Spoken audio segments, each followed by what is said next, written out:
Bismillahirrahmanirrahim. Assalamualaikum warahmatullahi wabarakatuh.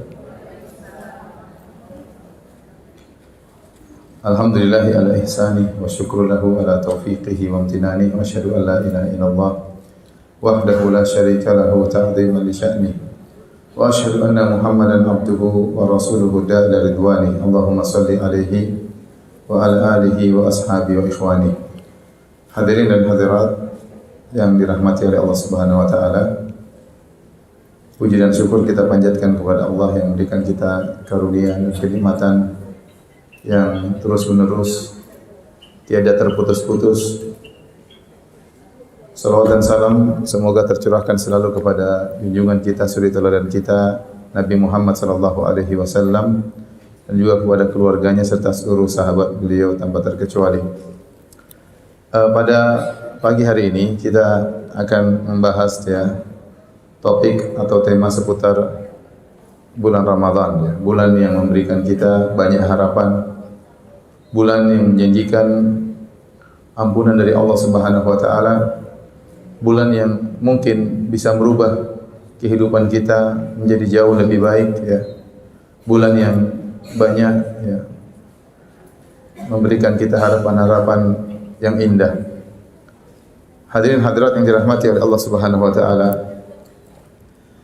oleh karenanya Nabi SAW memotivasi para sahabatnya untuk banyak beramal di bulan Ramadan. Nabi SAW tatkala tiba bulan Ramadan, beliau berkata, "Atakum Ramadan syahrul mubarak." Kata beliau alaihi salatu wassalam, telah datang bulan Ramadan dan bulan Ramadan adalah bulan yang penuh berkah. Tatkala dikatakan bulan penuh berkah, berarti bulan tersebut banyak kebaikan di dalamnya.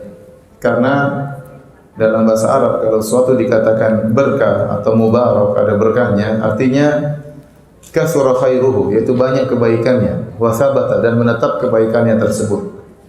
Dari bulan-bulan yang ada 12 bulan, Allah memilih bulan Ramadan sebagai bulan penuh berkah yang menunjukkan kebaikan dalam bulan tersebut banyak. Bulan ini menjadi kesempatan bagi kita untuk meraih pahala sebanyak-banyaknya. Sampai-sampai tatkala Allah menyebutkan tentang wajibnya berpuasa, Allah ingatkan bahwasanya puasa itu bukan cuma kewajiban bagi umat Islam, bahkan wajib bagi umat-umat sebelumnya. Apa kata Allah Subhanahu wa taala? Ya ayyuhalladzina amanu kutiba alaikumusyamu kama kutiba alal ladzina min qablikum la'allakum tattaqun. Wahai orang-orang yang beriman, diwajibkan bagi kalian untuk berpuasa sebagaimana telah diwajibkan atas umat-umat sebelum kalian. Allah menyebutkan tentang umat-umat sebelum kita, agar kita termotivasi, agar kita fastabiqul khairat, kita berlomba-lomba. Ternyata umat-umat terdahulu mereka juga berpuasa dan mereka memiliki kelebihan, mereka memiliki umur yang panjang. Umat-umat terdahulu umurnya panjang-panjang. Kaum Nabi Nuh saja sampai 1000-an tahun, belum lagi Nabi Adam alaihissalam sampai 1000 tahun. Adapun kita umurnya rata-rata pendek-pendek, mungkin 65 sudah dipanggil oleh Allah Subhanahu wa taala. Ada yang kurang dari itu, ada yang lebih sedikit. Sehingga kalau kita mau membandingkan amalan soleh kita dengan umat-umat terdahulu, amalan soleh kita tidak bisa menyamai mereka. Ada bulan Ramadan, kesempatan bagi kita untuk menyaingi umat-umat terdahulu agar kita terpacu dan semangat. Terlebih lagi dalam bulan Ramadan ada namanya Lailatul Qadar. Yang barang siapa yang beramal soleh di malam tersebut seperti beramal soleh 83 tahun, 1000 bulan, 83 tahun. Kalau dia bertemu dengan Ramadan 10 kali dan dia selalu dapat Lailatul Qadar, seakan-akan dia beramal sudah 830 tahun. Kalau dia bertemu bulan Ramadan 20 tahun dan dia beramal soleh terus di bulan Ramadan dan mendapatkan Lailatul Qadar terus, dia sudah dapat sekitar 1700 tahun. Dengan demikian dia bisa menyaingi umat-umat terdahulu dalam beramal soleh. Makanya para hadirin, bulan Ramadan ini bulan spesial. Allah menjadikan bulan tersebut bulan istimewa sehingga dikatakan syahrun mubarak, bulan yang penuh dengan keberkahan. Setelah itu Nabi SAW mengatakan, fihi tuftahu abwabul jannah wa tughlaqu abwabun niran wa tusaffadu syayatin. Kata Nabi SAW, di bulan tersebut pintu-pintu langit, pintu-pintu surga dibuka, pintu-pintu neraka ditutup, dan setan-setan dibelenggu. Maka ini semakin menunjukkan bahwa bulan Ramadan bulan istimewa. Yang pertama, pintu-pintu surga dibuka. Dalam riwayat yang lain, futihat abwabus sama, dibuka pintu-pintu langit. Dalam riwayat yang lain, futihat abwabur rahmah, dibukakanlah pintu-pintu rahmat. Jadi 3 riwayat. Dibuka pintu-pintu surga, dibuka pintu-pintu langit, dan juga dibuka pintu-pintu rahmat. Apa maksud dari dibuka pintu-pintu surga, dibuka pintu-pintu langit, dibuka pintu-pintu rahmat? Maka secara umum ada 2 pendapat di kalangan para ulama.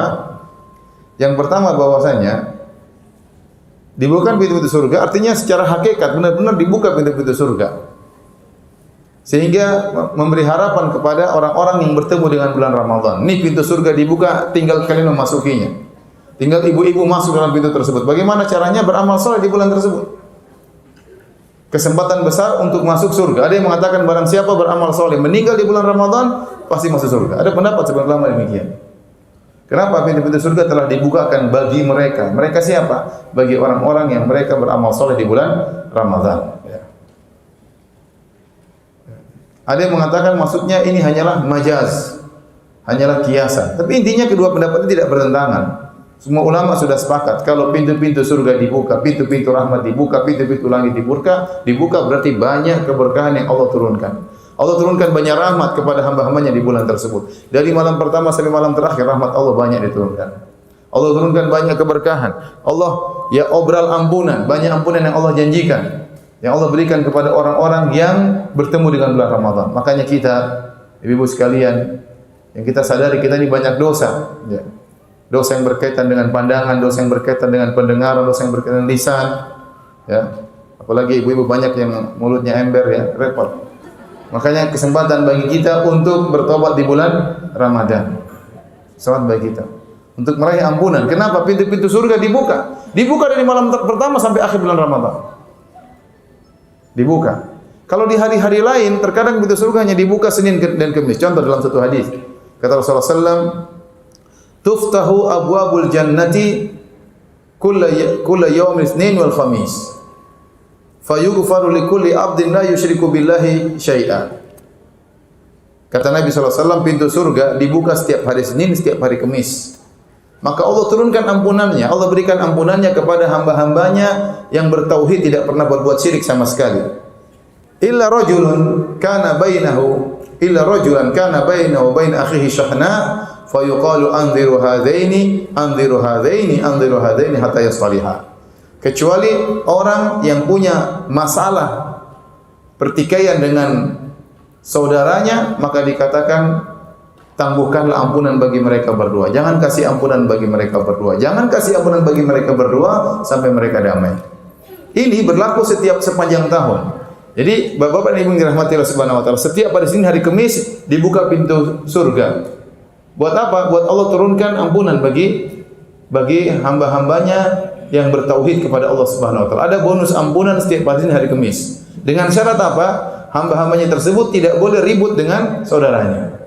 Adapun yang bermasalah dengan kakaknya, bermasalah dengan adiknya, bermasalah dengan ibunya, bermasalah dengan kerabatnya, tidak dapat bonus ampunan. Namun yang perlu kita ketahui, itu pintu surga hanya dibuka Senin dan Kamis. Tetapi kalau sudah bulan Ramadan, dari awal Ramadan dibuka sampai akhir Ramadan. Tiap hari dibuka. Berarti apa? Bonus ampunan, bonus rahmat, bonus masuk surga, amal-amal soleh. Allah obral pada bulan Ramadan. Anda ingin dirahmati, banyak beramal soleh di bulan Ramadan. Anda ingin diampuni, banyak beramal soleh di bulan Ramadan. Ya. Makanya Nabi SAW menjanjikan ampunan dalam hadisnya. Kata Rasulullah SAW, "Man shoma Ramadhana imanan wa ihtisaban ghufira lahu ma taqaddama min dhanbi."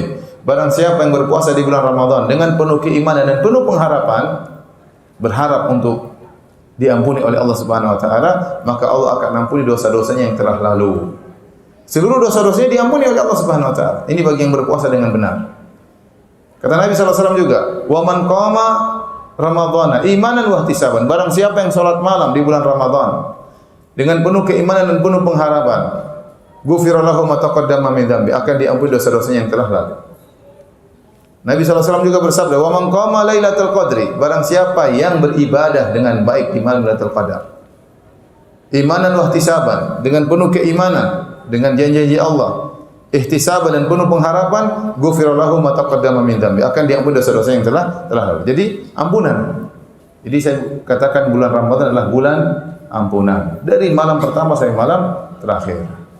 Makanya hadis yang sering disebutkan oleh para khatib bahwasanya Ramadan awaluhu rahmah wa awsatuhu maghfirah wa akhiruhu itqun minan nar, hadis dhaif. Kata Nabi SAW, dikatakan Nabi bersabda, Ramadan itu bulan yang 10 malam pertamanya adalah rahmat, 10 malam keduanya adalah ampunan, 10 malam ketiganya adalah pembebasan dari neraka jahanam. Ini hadis dhaif dan maknanya tidak benar.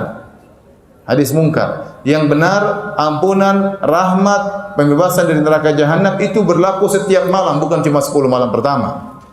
Tidak. Kalau kita ambil zahir hadis ini ada problem. Coba bayangkan. Katanya 10 malam pertama rahmat, 10 malam kedua ampunan, 10 malam ketiga bebas dari neraka jahanam. Nah, kalau ada orang kemudian meninggal di 10 malam pertama baru dapat rahmat, ampunan belum. Ya buat apa rahmat tanpa ampunan? Barang siapa yang meninggal 10 malam kedua baru diampuni tapi belum bebas dari neraka, ya percuma dapat ampunan tapi tidak bebas dari neraka jahanam. Yang benar, ampunan, rahmat, pembebasan dari neraka jahanam itu berlaku setiap malam. Makanya Rasulullah SAW mengatakan dalam riwayat, futihat abwabur rahmah, dibuka pintu-pintu rahmat dari awal. Kemudian kata Nabi SAW, walillahi utaqa'u minan nar wa dzalika kullal lailah. Wa dzalika kullul lailah. Kata Nabi SAW, dan Allah mencatat hamba-hambanya yang terbebaskan dari neraka jahanam, dan itu berlaku setiap malam. Jadi ibu yang dirahmati Allah Subhanahu wa taala, Bapak-bapak sekalian, di hadapan kita insyaallah ada 29 malam atau 30 malam. Anda punya kesempatan sejak malam pertama untuk bebas dari neraka jahanam. Sejak malam pertama. Ya. Kalau Anda masih malas-malasan di malam pertama, masih ada malam kedua. Semangat. Kalau Anda masih malas-malasan di malam kedua, masih ada malam ketiga untuk Anda tercatat dibebaskan dari neraka jahanam. Sungguh bahagia. Tahu-tahu Allah mengatakan kepada malaikat, catat ibu fulan bebaskan dari neraka jahanam. Selesai. Berarti Anda masuk surga. 29 malam atau 30 malam kesempatan bagi kita. Kalau kita tidak berhasil malam pertama, masih ada malam kedua, masih ada malam ketiga, sampai malam terakhir. Jangan pernah putus asa untuk meraih ampunan Allah Subhanahu wa taala. Ini kesempatan bagi kita ya. Saya ingatkan kembali pada diri saya dan juga Bapak Ibu rahmati Allah Subhanahu. Kita ini banyak dosa, Bapak. Saya gambarkan tentang dosa kita saja, Bapak-bapak sekalian. Dosa yang berkaitan dengan pandangan. Betapa banyak kita melihat hal yang haram di zaman now seperti ini. Buka HP lihat macam-macam, jalan di jalan lihat macam-macam ya. Lihat iklan sana sini, iklan juga macam-macam. Iklan HP, HP-nya kecil, ceweknya gede. Iklan odol, ya, giginya kecil, ceweknya gede.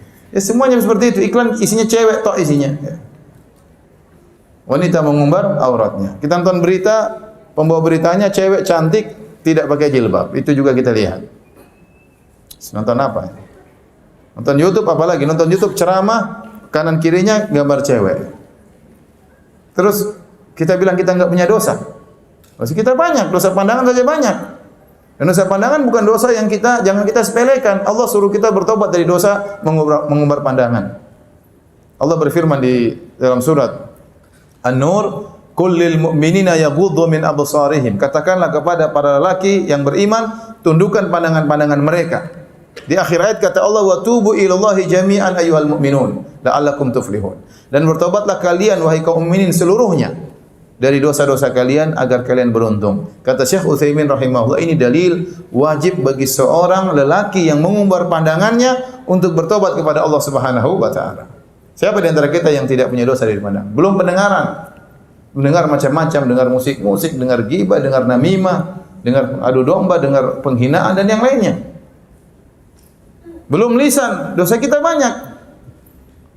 Lisan kita bicara, tidak kita jaga pembicaraan kita, kita nyindir orang, kita nyakiti hati orang, kita nyakiti hati istri kita nyakiti hati orang tua kita nyakiti hati adik kita, kakak kita sindir mereka, kita singgung mereka, kita angkuh, kita rendahkan mereka. Ini semua dosa. Dosa. Terus kita tidak bertobat kepada Allah Subhanahu wa taala. Belum lagi apa? Komentar. Para ulama mengatakan yang berkaitan dengan lisan adalah tulisan. Tulisan itu mewakili lisan. Ya. Makanya sekarang jual beli banyak tidak usah pakai ngomong, pakai ngetik aja seorang sudah jual beli terjadi. Ya. Jual beli sudah bisa terjadi. Kenapa? Karena tulisan itu punya pengaruh seperti lisan. Seorang lelaki kalau ingin menceraikan istrinya, dia tulis di email, dia kirim, jatuh cerai ya. Istriku yang aku sayangi, kamu saya cerai, jatuh cerai. Dia lewat kirim SMS, saya cerai kamu, jatuh cerai. Ya, karena tulisan itu posisinya seperti lisan. Nah, sekarang betapa banyak yang kita tulis di internet, di media sosial. Debat-debatan di media sosial, saling menghina di media sosial. Ya, ikut mencerca, ikut mencela, ikut menuduh. Banyak hal-hal yang kita tuduhkan, kalau kita disuruh tanya apa dalilnya kita enggak tahu. Katanya dan katanya. Banyak sekali dosa kita. Sekarang kita mencela seorang, ada orang kasus di dunia, oh si fulan gini. Kamu yakin dia begitu? Ya, berita seperti itu. Ada dalilnya enggak? Belum ada dalilnya. Kita cuma mengatakan katanya dan katanya. Jadi dosa kita ini belum dosa yang berkaitan dengan hati kita. Bapak dan Ibu yang dirahmati Allah Subhanahu wa taala. Betapa sering kita suudzon, dosa. Betapa sering kita hasad kepada orang lain, dosa. Berburuk sangka kepada Allah Subhanahu wa taala, dosa. Ya. Angkuh, sombong dalam hati, dosa. Banyak dosa kita, banyak. Ini baru bapak-bapak, ibu-ibu lebih banyak lagi, ibu. Ibu-ibu, iya. Coba, ibu-ibu, ya. Makanya Allah mengatakan dalam Al-Quran, tatkala Allah melarang saling menghina, kata Allah, ya ayyuhalladzina amanu la yaskhar qaumun min qaumin asa an yakunu khairan minhum. Wahai orang-orang beriman, janganlah kalian mengejek satu dengan yang lainnya, bisa jadi yang diejek lebih baik daripada yang mengejek. Setelah itu Allah mengkhususkan para wanita, wala nisaun min nisa'in asa an yakuna khairan minhunna. Jangan sampai wanita mengejek wanita yang lain, bisa jadi yang diejek lebih baik daripada yang mengejek. Kenapa? Karena ejekan di kalangan wanita sangat lebih banyak. Wanita itu, ibu-ibu itu bisa mengejek temannya gara-gara banyak, gara-gara misalnya tas. Itu ibu itu tas jadul dibawa-bawa terus, ngejek ya. Banyak. Dia diundang ke rumah temannya, sampai di rumah sana lihat rumah temannya kotor, besok dia gibah. Ibu itu rumahnya kotor, macam anaknya ingusan enggak dilap, ingusnya macam-macam omongan banyak. Ya. Banyak hal jadi bahan ejekan. Ya. Ini terjadi di antara ibu-ibu. Dompet bisa jadi bahan ejekan, HP bisa jadi bahan ejekan, jilbab bisa jadi bahan ejekan, sendal bisa jadi bahan ejekan, ya. Sebagian ibu mentang-mentang dia punya koleksi tas banyak, koleksi sendal banyak, ya. Kemudian ada ibu-ibu yang mungkin tasnya cuma itu-itu aja diejek, yang punya sendal itu-itu aja diejek. Oleh karenanya ibu-ibu ini yang bahaya mulutnya, ya. Belum lagi kalau maksiat berkaitan dengan suaminya. Ada sebagian ibu-ibu sering mengangkat suara di hadapan suaminya. Bentak-bentak suaminya, ngomelin suaminya, tidak berterima kasih, suaminya sudah letih, sudah capek, tidak bersyukur kepada suaminya, bandingkan suaminya dengan suami orang lain, ya. Nuntut terus kerjanya, ya. Ya, ibu-ibu. Betul atau tidak? Tidak betul atau betul sekali? Ya, sebagian, Masya Allah wanita soleha, sebagian kurang ajar, ya. Ya, kita masing-masing tahu bahwasanya dosa kita banyak, ya, baik laki-laki maupun ibu-ibu. Maka ini kesempatan bulan Ramadan agar kita meraih ampunan Allah Subhanahu wa taala. Maka telah dibukakan bagi kita pintu-pintu langit, pintu-pintu rahmat, pintu surga dibuka, tinggal apa? Tinggal masuk. Caranya bagaimana Ustaz masuk? Makanya harus banyak beramal saleh di bulan Ramadan. Harus lebih banyak dibandingkan bulan-bulan yang lain. Ini apa? Lagi musim. Allah dengan hikmahnya memilih sebagian waktu agar kita semangat di waktu tersebut. Jangan samakan bulan Ramadan dengan bulan yang lainnya. Tidak boleh disamakan. Harus beda bulan Ramadan. Harus lebih banyak baca Qur'annya, harus lebih banyak sedekahnya, harus lebih banyak silaturahminya, harus lebih banyak taat kepada suami. Harus lebih banyak baca Qur'annya bulan Ramadan. Maka demikianlah Nabi SAW di bulan Ramadan. Beliau lebih banyak beramal saleh. Dari Ibnu Abbas radhiyallahu anhuma dalam Sahih Al-Bukhari, beliau berkata, "Kana Nabi sallallahu alaihi wasallam ajwadan nas." Rasulullah SAW adalah orang yang paling dermawan. Orang yang paling dermawan Nabi sallallahu alaihi wasallam. Nabi sallallahu alaihi wasallam kalau sudah kasih sesuatu tidak pernah takut miskin. Apapun orang minta sama dia, dia pasti kasih. Tidak pernah dia pikir-pikir. Kenapa? Karena dia seorang Rasulullah sallallahu alaihi wasallam. Suatu hari Nabi SAW pakai baju, ada seorang wanita berikan baju kepada Nabi. Kasihan lihat Nabi, bajunya sudah mungkin kurang pantas, sudah lusuh. Dia bikinkan baju, kasih Nabi baju baru. Nabi waktu baru pakai baju, tiba-tiba ada sahabat yang datang. Ya Rasulullah, bagus sekali bajumu. Bagaimana kalau kau kasihkan sama saya? Nabi SAW langsung buka bajunya, dikasihkan kepada orang tersebut. Wa huwa muhtajun ilaihi, padahal dia butuh dengan baju tersebut. Nabi kalau diminta sesuatu tidak pernah mikir-mikir, tidak pernah takut miskin. Apapun diminta dikasih. Ada seorang Arab Badui datang kepada Nabi, minta dikasihkan kambing satu lembah. Nabi kasih. Fa'atahu ghanaman bainal jabalain. Nabi kasih dan Nabi tidak pernah takut miskin. Ini ambil seluruh kambing. Subhanallah. Sampai orang ini pun pulang ke kampungnya dan berkata, ya qaumi aslimu, wahai kaumku, masuklah kalian dalam Islam. Fa inna Muhammadan a'ta ata'an ma lam yakhshal faqah. Muhammad itu kalau sudah beri sesuatu tidak pernah takut miskin. Kalau kalian ingin masuk Islam, mau dapat kambing, masuk Islam ya. Nanti dikasih kambing oleh Nabi sallallahu alaihi wasallam. Jadi Nabi sallallahu alaihi wasallam puncak kedermawanan dan lebih dermawan lagi tatkala bulan Ramadan. Kenapa? Karena beramal di bulan Ramadan pahalanya dilipat gandakan oleh Allah Subhanahu wa taala. Dilipat gandakan, bulan berkah. Terlebih-lebih lagi kalau sudah ketemu dengan Lailatul Qadar. Pahalanya luar biasa. Baik, ibu yang dirahmati Allah Subhanahu wa taala. Rasulullah Ibnu Abbas berkata, wa kana ajwadu ma yakun fi Ramadan. Rasulullah SAW di puncak-puncak kedermawanan tatkala di bulan Ramadan. Hina yalqahu Jibril, tatkala Nabi bertemu dengan malaikat Jibril. Ya. Fa kana Jibril yalqahu fi kulli lailatin min Ramadan. Waktu bulan Ramadan, Jibril datang kepada Nabi kemudian mengajari Nabi Al-Qur'an. Mungkin Nabi dengar, Nabi setoran hafalan, kemudian Jibril mendengar atau Jibril mengajarin Al-Qur'an kepada Nabi. Intinya Nabi dan Jibril belajar Al-Qur'an. Dan itu tidak dilakukan oleh Jibril kecuali di bulan Ramadan. Kenapa bulan Ramadan? Karena bulan spesial. Tiap malam Jibril datang kepada Nabi ngajarin Nabi Al-Qur'an. Tiap malam. Ya.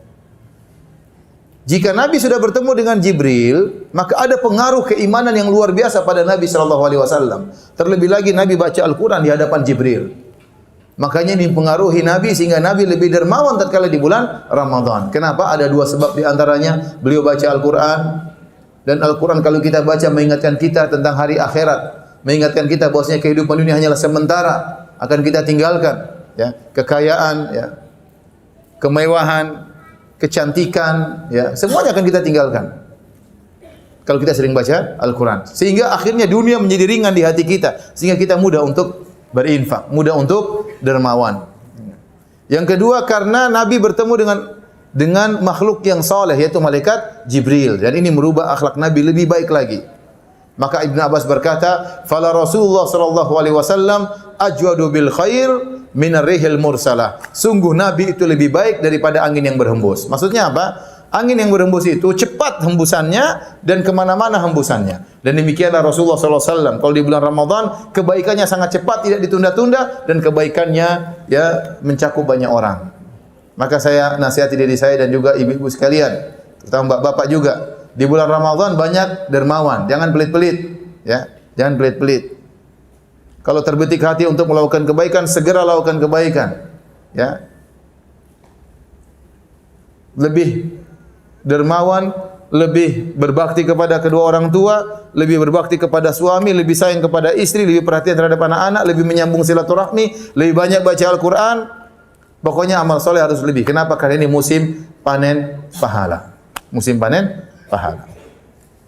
Maka insya Allah ya, selalu saya ingatkan kepada di pengajian-pengajian saya, Ramadan kali ini kita harus punya target, ya, baca Al-Quran. Dan saya targetkan kepada ibu-ibu, insya Allah tahun ini ibu-ibu harus khatam Quran 2 kali. Insya Allah ibu-ibu, kau ragu-ragu. Insya Allah ibu-ibu, apa 10 kali? 2 kali kurang kah? 2 kali apa 10 kali? 2 kali apa 10 kali? 2 kali ya. 1 kali ya sudah, tidak apa-apa 1 kali ya. 1 kali. Yang penting khatam ya. Ibu-ibu ada yang nawar 1 kali aja Ustaz ya, tidak apa-apa. Saya tahu ibu-ibu sibuk, makanya waktunya kurang. Sibuk Facebookan, sibuk sinetronan, sibuk macam-macam. Sibuk masak, sibuk ini. Jadi tidak apa-apa, waktunya kurang. Paling tidak Ramadan ini harus 1 kali khatam. Ya, 1 kali khatam. Dan itu tidak susah ibu-ibu, yang penting punya keinginan. Ya. Caranya bagaimana? Dibagi-bagi baca Qur'annya. Kalau satu kali khatam itu berarti ya kita baca satu hari minimal satu juz.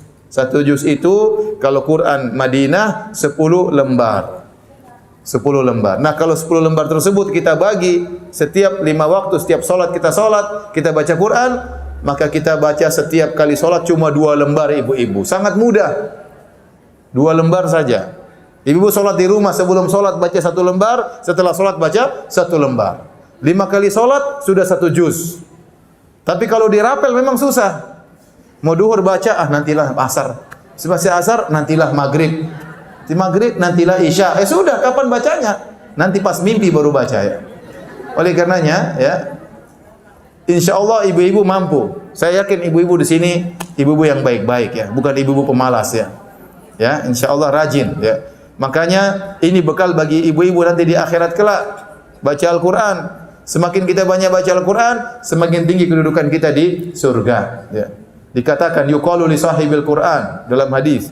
Kata Nabi dikatakan kepada orang yang ahli Al-Quran, Iqra wartaqi, bacalah engkau dan naiklah kedudukanmu. Warattil kama kunta turatil fid dunya, dan bacalah Al-Quran dengan tajwid sebagaimana waktu kau di dunia kau baca Quran dengan tajwid. Fa inna manzilataka inda akhiri ayatin taqra'uha. Sungguhnya kedudukanmu di surga sampai ayat terakhir yang kau baca. Nah, orang kalau suka sering baca Quran, dia naik terus kedudukannya di surga. Ya. Jadi ibu-ibu, benar ibu-ibu ya, jangan malas ibu-ibu ya. Ini kita berada di zaman sekarang ini, banyak hal-hal yang buat kita benar-benar waktu habis. Ya. Padahal sebenarnya ibu-ibu tuh waktunya banyak. Kalau bapak-bapak memang kita kasih uzur. Bapak-bapak pergi pagi pulang sore. Ya, kapan dia mau baca Quran? Ya. Dia kerja. Ibu-ibu kan banyak di rumah. Banyak di rumah atau banyak di mall? Banyak di rumah kan? Ibu banyak di rumah. Terus ngapain di rumah coba? Coba ibu mau ngapain? Hah? Apa kerjaannya? Apalagi ibu Masya Allah mungkin ada pembantu di rumah. Terus mau ngerjain apa lagi? Ya udah, belajar, baca Quran, ngurus suami. Ya. Tapi kalau banyak kegiatan yang tidak manfaat, tinggalkan. Apalagi bulan Ramadan. Ya.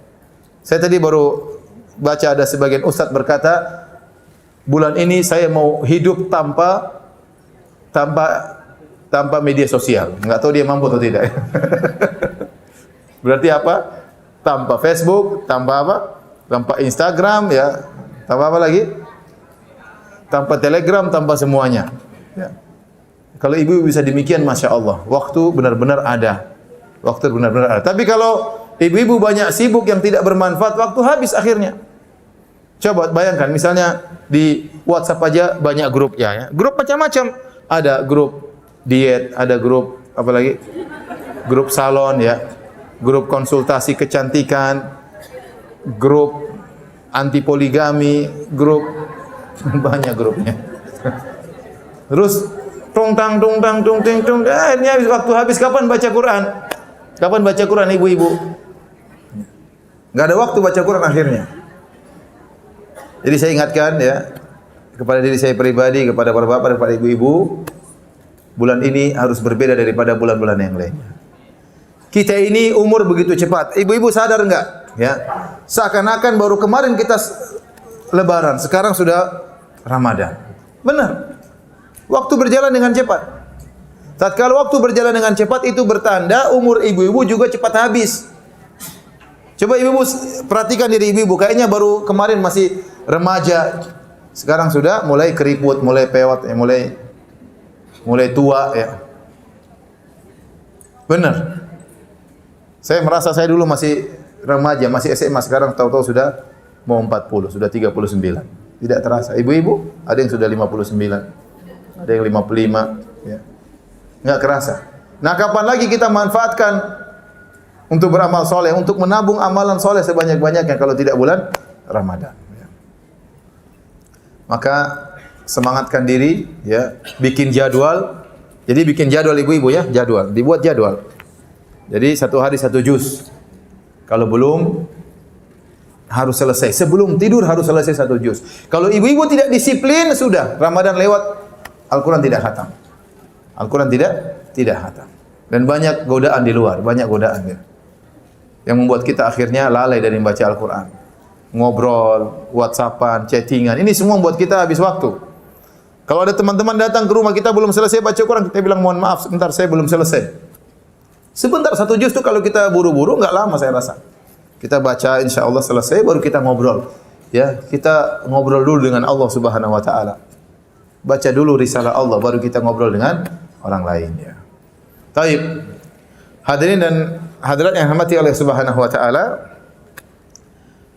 Sering timbul pertanyaan, Ustaz, bagaimana kalau wanita datang bulan? Apa yang bisa dia lakukan di bulan Ramadan? Apakah dia bisa mendapatkan rahmat Allah? Apakah dia bisa mencapai ya ampunan Allah? Apakah dia bisa meraih Lailatul Qadar? Jawabannya bisa. Jawabannya bisa. Ya. Karena pendapat yang kuat di kalangan para ulama, wanita yang haid itu boleh baca Al-Quran tapi tidak boleh menyentuhnya. Saya ulangi, wanita yang haid, pendapat yang kuat ini pendapat mazhab Malikiyah dan dikuatkan oleh Syekh Utsaimin rahimahullahu taala, bahwasanya wanita yang haid boleh baca Al-Quran tapi tidak boleh menyentuhnya. Kalau ingin sentuh Al-Quran pakai kos tangan atau pakai pena atau pakai lidi ya. Atau dia boleh baca lewat gadget langsung, tidak mengapa dia sentuh langsung, enggak ada masalah. Tapi kalau Quran tidak boleh wanita haid menyentuh Al-Quran ya. Adapun zikir enggak ada masalah. Zikir sepakat ulama, tidak ada khilaf. Ibu-ibu bisa zikir pagi, ibu-ibu bisa zikir petang.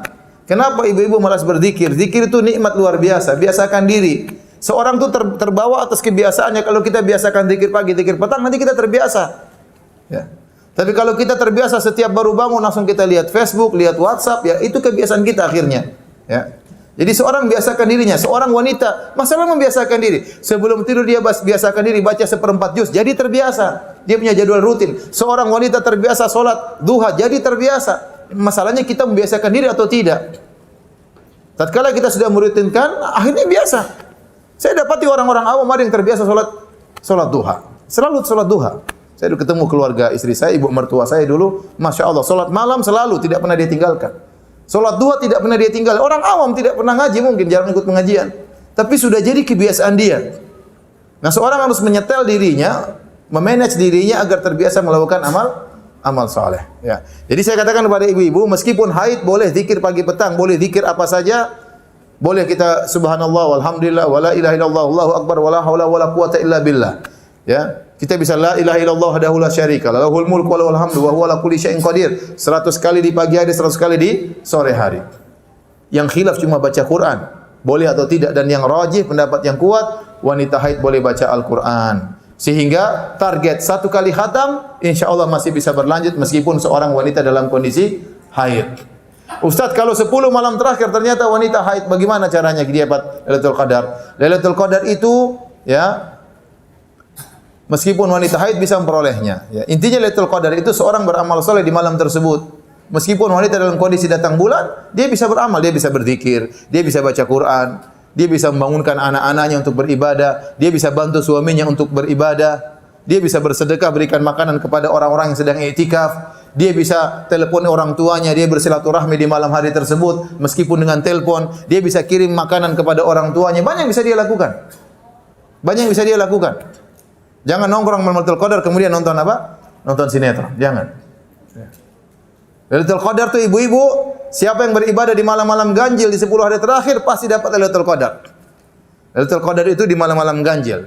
Kalau enggak malam 21 ya malam 23. Kalau enggak malam 23 malam 25 atau malam 27 atau malam 29. Barang siapa yang beribadah full beribadah di 5 malam ini, 21 malam 23 malam 25 malam 27 malam 29, maka pasti dia dapat Lailatul Qadar.